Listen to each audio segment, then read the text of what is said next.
இப்போ கூட்டணி மற்ற விஷயங்களாவே இன்னும் கொஞ்ச நாள்ல மாறக்கூடியது. நாமினேஷனுக்குள்ளே நிறைய மாறும். இப்ப கூட்டணி மாறும்னா மாறுறதுக்கு யாருன்னே இருக்கா? விஜய் தவிர வேற யாரும் இருக்காங்களா? எல்லாரும் கூட்டணி செட்டில் ஆயிட்டாங்க. ஏன் விஜய் இன்னைக்கு வரைக்கும் அவர் மாறாம எதுவுமே இருக்கலாம். என்னை பொறுத்த வரைக்கும் கடகராசி அவர் நிறைய பேர் இழுத்துன்னு அவரை தெருவில் விட்டுருக்காங்க. ஒரு நல்ல வாய்ப்பெல்லாம் அவருக்கு இருக்கு. கடைசி மூமெண்ட்ல எது வேணுமா நடந்திருக்கு. ஸோ அது நடக்குதா இல்லையான்றது கொஞ்சம் வெயிட் பண்ணி தானே பார்க்கணும். ஒரு மணி நேரத்தில் நிறைய விஷயம் மாறினதெல்லாம் இருக்கு.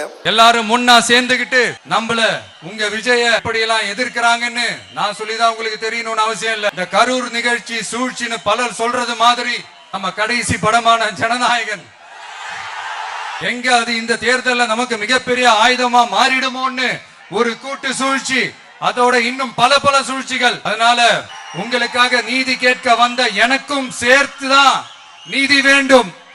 இந்த திமுகவையும் நம்பாதீங்க, இந்த பாஜகவையும் நம்பாதீங்க. இதுல எந்த டவுட்டும் உங்களுக்கு வேணாம்.